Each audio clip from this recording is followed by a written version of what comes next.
বন্ধুরা, আমি আজকে রান্না করছি মাটন।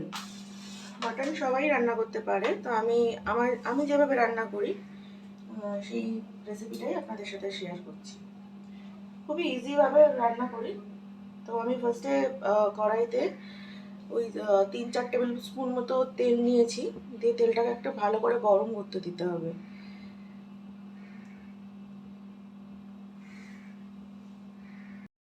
তো তেলটা যখন গরম হয়ে এসেছে, তখন আমি এতে কিছু গরম মশলা, এলাচ, দারচিনি, লবঙ্গ দিয়ে দিলাম।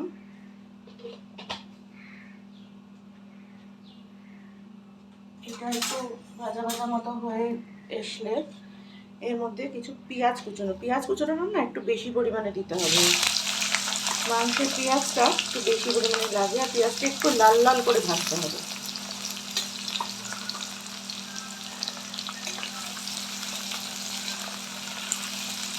তো পেঁয়াজটা আমি একটু লাল লাল করে ভেজে নেব।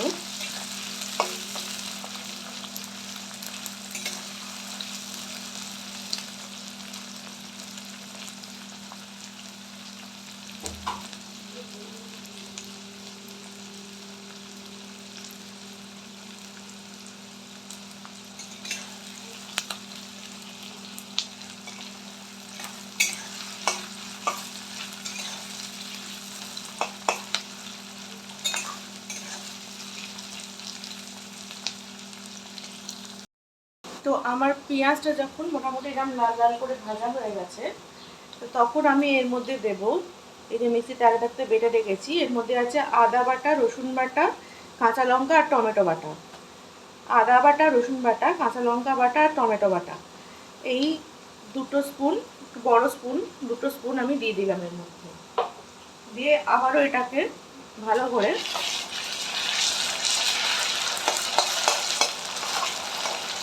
নাড়ানাড়ি করতে হবে। মাংস ভালো হওয়ার মানে সিক্রেটটা হচ্ছে যে পেঁয়াজটা একটু ভালো করে ফ্রাই করতে হয়। পেঁয়াজ বাটার উপরে কিন্তু অনেক কিছু নির্ভর করে। তো এবার এগুলো দেওয়ার পরে যাই হোক আমি ভালো করে এটাকে ফ্রাই করছি। আদা রসুনটাকে নাড়তে থাকবো যতক্ষণ না ওই রস স্মেলটা চলে যাবে।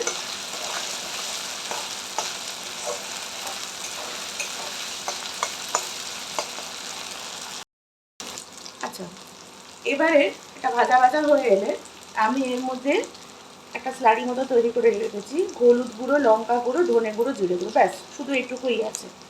জল দিয়ে গুলে রেখেছি, এটা দিয়ে দিলাম। আর দিয়ে দেবো আর একটা ফেটিয়ে রাখা টক দই।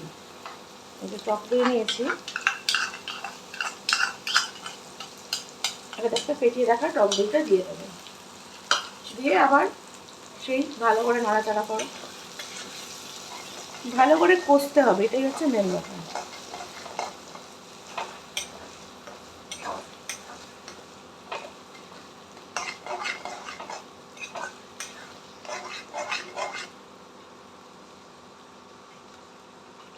তো এটা যতক্ষণে কষাকষি করছি, এর মধ্যে আমি একটু ব্যবহার করছি টমেটো সস। আমি বেশিরভাগ রান্নায় একটু একটু করে টমেটো সস দিই, আমার খেতে ভালো লাগে। তো এটা যারা চাইবেন না স্কিপ করে যেতে পারেন। টমেটো সস দিলে আমার মনে হয় রান্নাটা একটু ভালো হয়। সামান্যই দিয়েছি, খুব বেশি দিইনি, কালারটাও ভালো আসে। আর আমি কিন্তু কাশ্মীরি লঙ্কা গুঁড়ো ইউজ করেছি, কারণ আমরা খুব একটা ঝাল খাই না, সেই জন্য কাশ্মীরি লঙ্কা গুঁড়ো ইউজ করেছি। আর কাঁচা লঙ্কা আমি দুটো বেটে দিয়েছি আদা রসুনের সাথে। তো এটা ফুটতে থাক, এর মধ্যে আমি দেব এখন পরিমাণ মতো নুন দেব।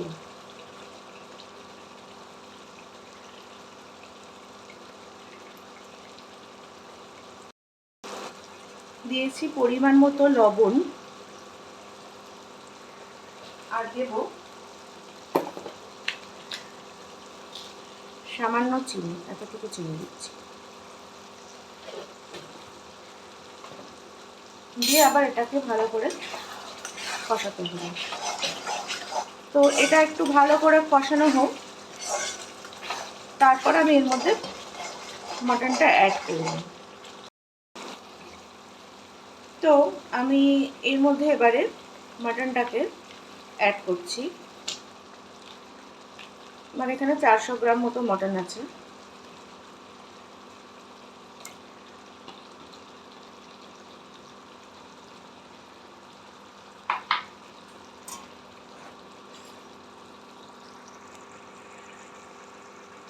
দিয়ে আবার এটাকে ভালো করে কষতে হবে।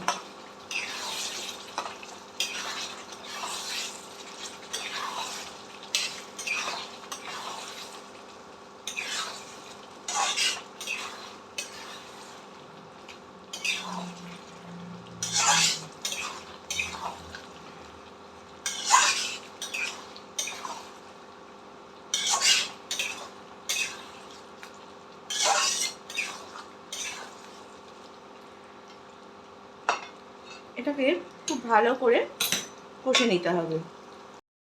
আচ্ছা, এটা যখন কষা হচ্ছে এর মধ্যে আমি দেবো একটু গরম মশলার গুঁড়ো, শাহি গরম মশলা দিলাম, আর দিচ্ছি একটু সামান্য পরিমাণে এই পিঞ্চ কসুরি মেথি দিচ্ছি। দিয়ে আবার এটাকে কষতে হবে।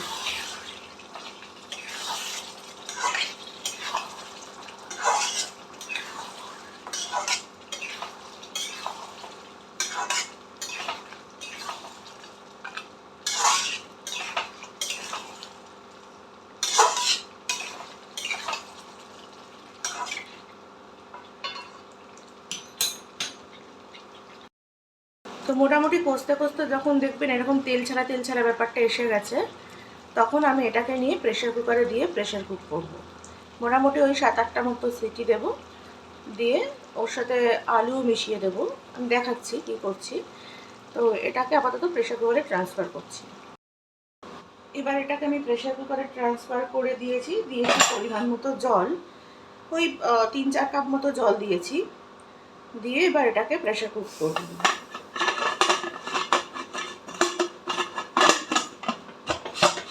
লিডটা লাগিয়ে দিচ্ছি, মোটামুটি 7-8টা স্টিম দেব। তারপর এটাকে খুলে দিয়ে ওর মধ্যে আলুটা দিয়ে আরও 2টো স্টিম দেব।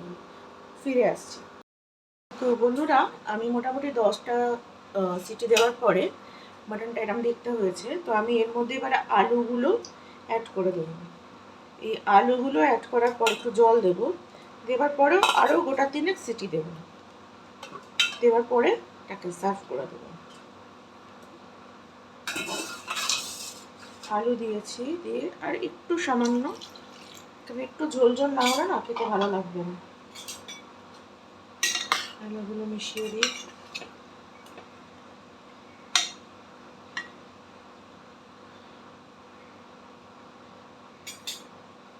আরও ওই গোটা 3-4 মতো সিটি দেবো।